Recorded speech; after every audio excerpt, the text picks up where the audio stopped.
everyone. Thanks for joining me on my podcast, Profit with a Plan. This is where you can get some great ideas to create your most profitable small business. Just so you know, financial planning isn't only for those that have a lot of money or run big companies. A workable financial plan is for us everyday small business owners and professionals that want to make good financial decisions that lead to bigger profits. So join me, Marcia Reiner, your certified financial planner and financial business strategist, each Tuesday for some smart ideas that can add more profits to your bottom line. I am passionate about working with ambitious business owners who are working their ass off every day. They're making good money, but they don't have a lot to show for it. I help to fix their cash flow fast, which increases their profits. This helps them build wealth without sabotaging their business. They know they can grow a sustainable business without affecting their profits. So get on my scheduler if you're interested to talk a little bit more and learn more about us personally. You can always catch me at calendly.com/Marcia-16. And as I say every week, yes, there must be 16 of us. So, hey, this week's podcast is on practice management. And practice management is my version of really truly managing your business on a financial level. And when I look at why we need practice management in our business or practice, it's because we spend so much time working in our business that we forget to work on our business. And what I usually recommend my clients to do, my coaching clients, is to step out of their business a couple hours every month, if not, an hour a week or so, to really look at their business from a different perspective.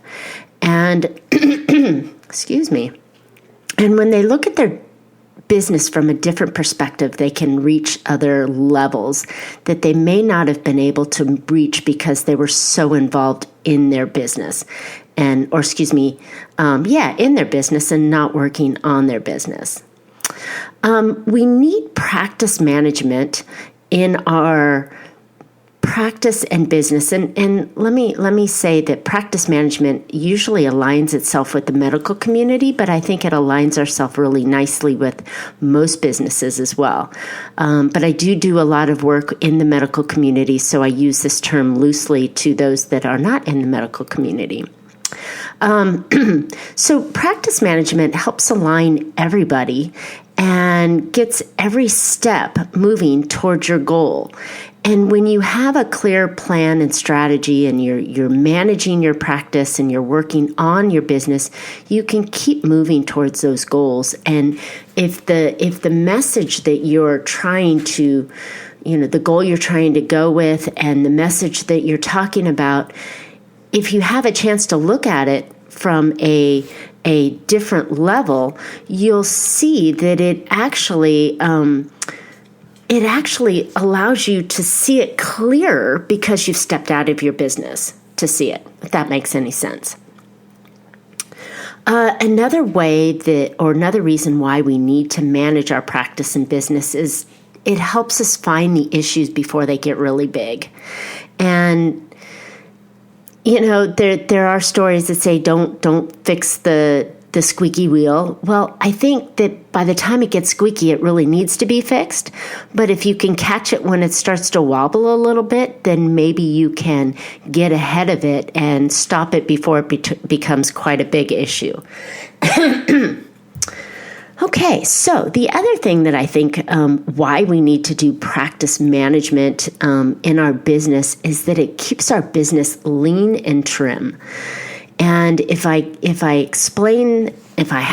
haven't heard me yet, but profits, the quotient of profits is income minus expense equals profits. So if we can keep our expenses lean and we can get our income growing, we're going to make more profits. So by managing our practice and doing things in the best way with the most advantage and the streamlining as we can be and take great care of our clients and pull our financials together. This is all practice management in one way, shape, or form. And I think that we all need to really look at this and look at this on a regular basis. So let's take a step back and define what practice management really is. In a general term, it's when someone manages the finance and the administration of a medical practice. And then I'll add, for that matter, any service-based business. So the only difference that we're really factoring in between a medical practice and a service-based business is maybe we're not filing insurance claims.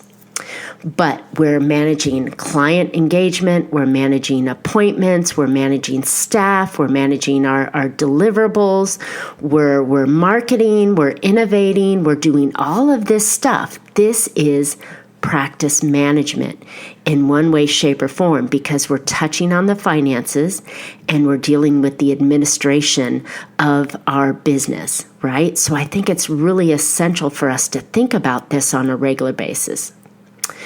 It's also a continuous overview of the business details and the direction we're heading in. So we can, and I've used this many times, is we can go on a trip, right? And we get in the car, we load up the car, we gas ourselves up, and we get on the road. And unless we know where we're going, we have no idea if we're making good time to get there, if we're on the right path, and we're doing what we're supposed to do, and God forbid we should run out of gas on the way getting there. So having practice management, it really keeps the business running well and making sure you're on the right path and you're reviewing the details of the business and the direction that it should be going in. Practice management is also a matter of time management. We only have 24/7 and we have to sleep, and because we're self-employed, we get to choose any 100 hours we wish to work a week. Time management is essential for us business owners, especially if we're fewer in our business. Maybe there are 1Z, 2Z, 3Z numbers in our business. We're wearing multiple hats. So we have to think about that as time management. And in our practice management, we can also automate tasks such as organizing appointments, scheduling specific tasks, ordering supplies, marketing pieces, so we can maximize our time for our most valuable money-making pieces that we're going to be doing. Because that's our best spent time, is when we're knee to knee with the client and we're making money-making activities, or we're doing money-making activities. And there's also so many moving parts in our business that needs regular attention and management. And practice management, if we think of it as this thing that we need to do on a regular basis, we're going to keep those moving parts oiled and running smoothly, and therefore, again, we can focus on the money-making activities.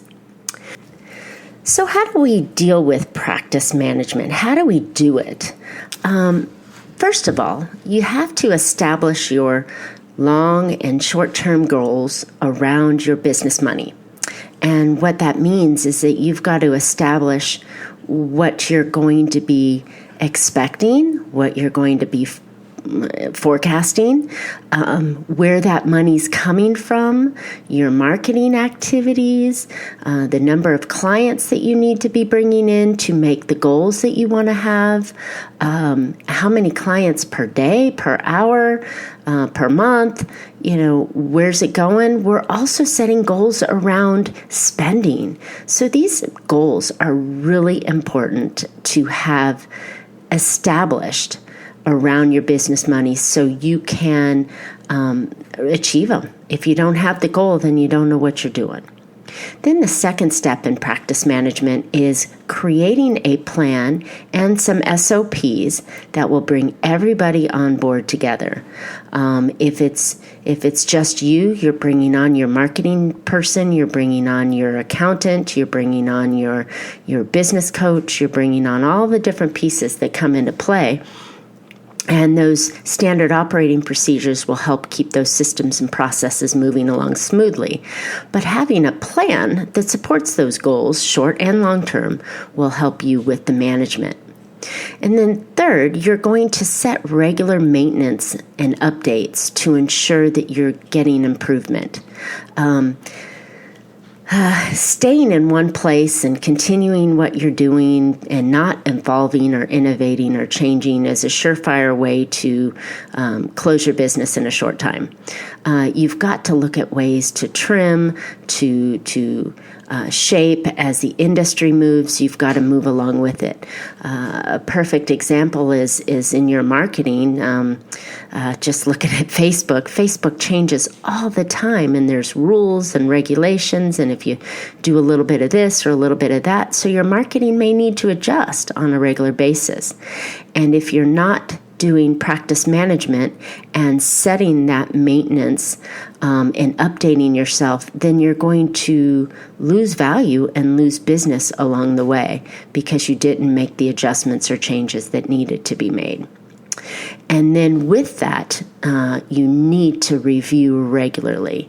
And reviewing regularly means you've got to step out of your business again, and you've got to make sure that the numbers are on goal, that the places are doing what they need to do, that the people are doing what they need to do, that you're achieving or you're on track for your long and short-term goals, that the processes and methods that you're using are still working, and like I just used a moment ago, that the marketing's still working. Are you still pulling in the number of clients that you need to pull in off of that marketing?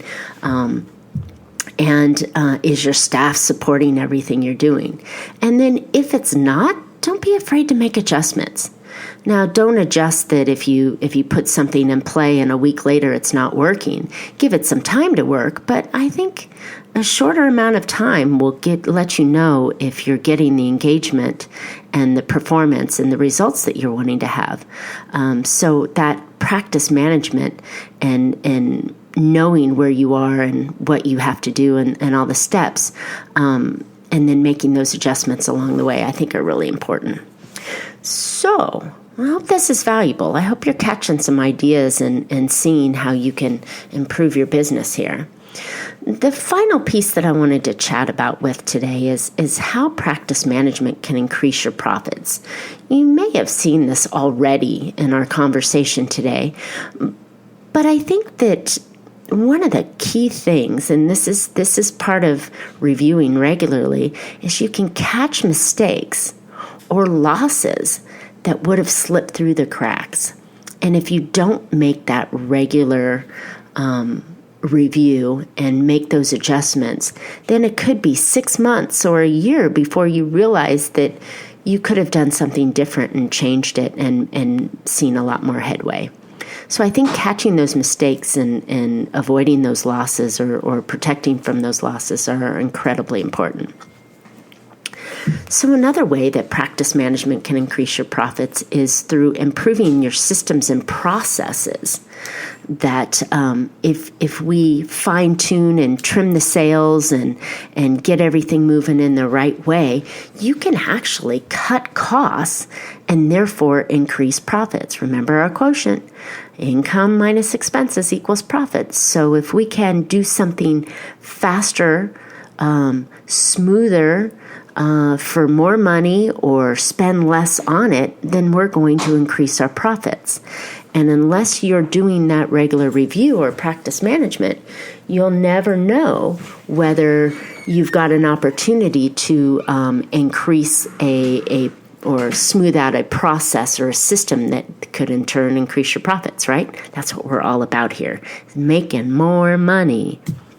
So another way that practice management can increase your profits is managing accounts payable and claims. Like I mentioned, I do a lot of work in the medical community, and they're doing a lot of filing of insurance claims. And insurance claims, you file it, maybe you didn't put the right sentence in or you didn't put the right code in, and therefore you can't get paid on the client that you were expecting to. So then you have to chase those down. But another area is another one of my clients was a small construction company, and she bid out opportunities. It was a woman-owned business, and she bid out opportunities with state and county organizations. And so she was able to win the bids. But what she found is she was losing so much money on her accounts payable because she had to pay her staff still. She had to pay the workers. She had to pay for her parts or her equipment that's coming in so she could finish the job. And she was waiting because she allowed an accounts payable to run 60 or 90 days or even 120 days after the job was done before she would get paid. And so her having to pay the interest and front load the money was losing her money on that profit. So when she bid on a job, she bid on it, but she didn't realize that she was actually losing some of her profits because she had to front load the expenses. So managing realistic accounts payable and claims, and an account payable may be a client that wants to pay you over time. So maybe you're a coach or a service-based professional, and your clients, you make an agreement to say, well, look, my package is, $5,000 a month or $6,000 for 3 months, and I'll pay you over 3 months. Well, now you're carrying the weight of doing the work and not getting the full payment on it until later. So there's a time value of money calculation we use in financial planning all the time. And money is always worth more if you get it right away and worth less if you get it later on. So because of cost of livings and inflation and all that kind of stuff. So managing realistic accounts payable is very important, but unless you're doing practice management, you'll never know if you're getting the right thing and what those numbers actually come up to. And I think practice management ultimately frees up your time because you're not putting out fires and you're not rushing over here and you're not worrying about things, but your practice and your business is running smoothly and you're anticipating any adjustments or moves that you have to make, and your staff is moving along time. I think it just frees up time for the business owner and the business itself to focus more on money-making activities. And so if we take that little time once a week, once a month, and really focus on our practice and its management and the finances around it, you're going to save yourself tremendous headaches later on, and you're going to catch anything that comes along the way. So I hope I've given you some things to think about, and maybe you found an idea or two to put into your business or practice that can make you more in control of your money and profitable ultimately. And I thank you so much for listening today. If you would like to know specifically how to increase your own profits in your business, let's chat. Jump on my appointment scheduler, Calendly.com/Marcia-16. And we'll book a brief appointment, and I'll make sure that we get clarity on your business and if and when. I don't know if I can help you or not, but I never know until we have a chat. So I would love to hear back your questions, feedback, and ideas for future shows. You can reach out to me on any of my social channels, Facebook, LinkedIn, Instagram at Bella Financial, or Marcia Reiner, and that's Riner, or my website, bellafinancialgroup.com. Don't forget to subscribe to this podcast. You won't want to miss any future podcasts, and please make sure that I'm not the best kept secret. So catch a Profit with a Plan podcast on your favorite players, and we look forward to making great profits in the future. And until next week's show, make your plan and profit with it.